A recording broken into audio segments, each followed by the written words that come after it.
Assalamualaikum warahmatullahi wabarakatuh.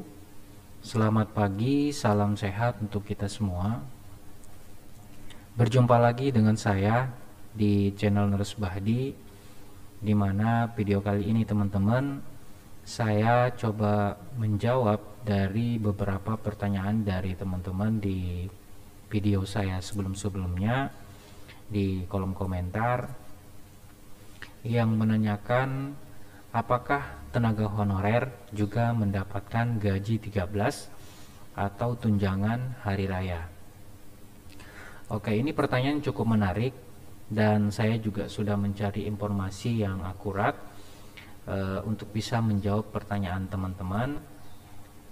Namun sebelum kita lanjut, seperti biasanya, bagi teman-teman yang baru menemukan channel kami, yang baru bergabung, silahkan tekan tombol subscribe dan aktifkan lonceng notifikasi agar teman-teman semua selalu mendapatkan update-update terbaru dari channel kami. Oke teman-teman, kita langsung saja terkait pertanyaan dari teman-teman, apakah tenaga honorer juga akan mendapatkan gaji ke-13 atau tunjangan hari raya?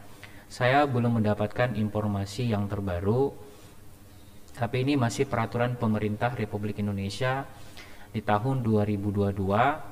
Saya pikir ini tidak ada jauh bedanya nanti di tahun 2023. Di sini peraturan pemerintah Republik Indonesia nomor 16 tahun 2022 tentang pemberian tunjangan hari raya dan gaji ke-13 kepada aparatur negara, pensiunan, penerima pensiunan, dan penerima tunjangan tahun 2022.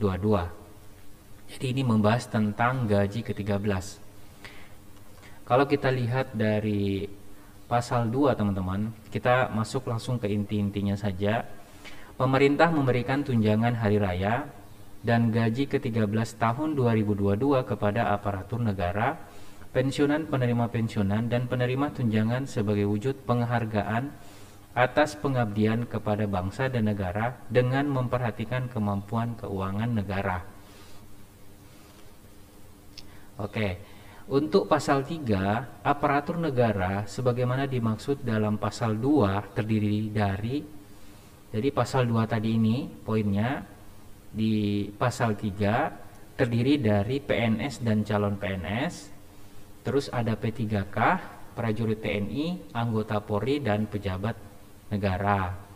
Di poin 3, aparatur negara termasuk wakil menteri, staf khusus di lingkungan kementerian, dewan pengawas komisi, pimpinan dan anggota dewan daerah, hakim ad hoc, pimpinan dan anggota lembaga non-struktural. Terus ada pemimpin badan layanan umum, ada pimpinan lembaga penyiaran republik, terus pejabat hak keuangan, dan pegawai non-aparatur sipil negara yang bertugas pada instansi pemerintah, termasuk pegawai non-pegawai aparatur sipil negara yang bertugas pada lembaga non-struktural, instansi pemerintah yang menerapkan pola pengelolaan keuangan badan layanan umum, badan layanan umum daerah.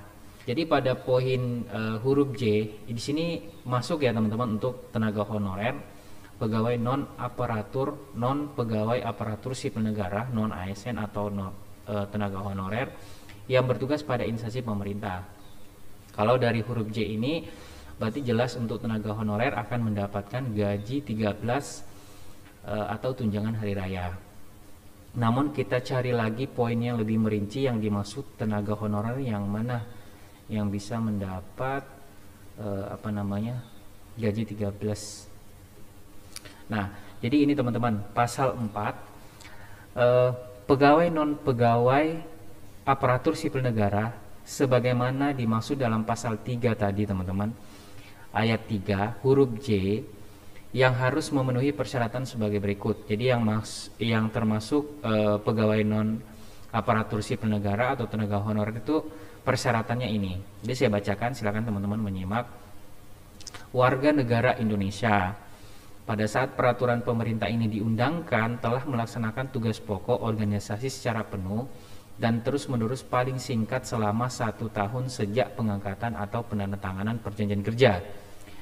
Terus pendanaan belanja pegawainya bersumber dari anggaran pendapatan dan belanja daerah, belanja negara atau anggaran pendapatan dari belanja daerah, dan diangkat oleh pejabat yang memiliki kewenangan atau telah menandatangani perjanjian kerja sesuai dengan ketentuan peraturan perundang-undangan. Jadi tenaga honorer akan mendapatkan tunjangan hari raya atau gaji ke-13 sesuai dengan peraturan pemerintah nomor 16 tahun 2022. Namun pegawai non aparatur sipil negara atau tenaga honorer yang memenuhi persyaratannya, yang pertama dia sebagai warga negara Indonesia. Terus pada saat peraturan pemerintah ini diundangkan, dia itu melaksanakan tugas pokok secara penuh dan terus-menerus paling singkat selama 1 tahun sejak pengangkatan atau penandatanganan perjanjian kerja. Berarti ada SK ya teman-teman. Ada SK yang dipegang oleh tenaga honorer ini, yang mana paling singkat selama 1 tahun mereka kerja secara terus-menerus. Di mana SK itu mereka mendapatkan upah itu dari pegawai bersumber dari anggaran pendapatan dan belanja negara atau APBN, atau anggaran pendapatan belanja daerah atau dari APBD. Jadi mungkin bahasanya seperti PTT pusat atau PTT daerah, dibuktikan dengan adanya perjanjian kerja atau SK.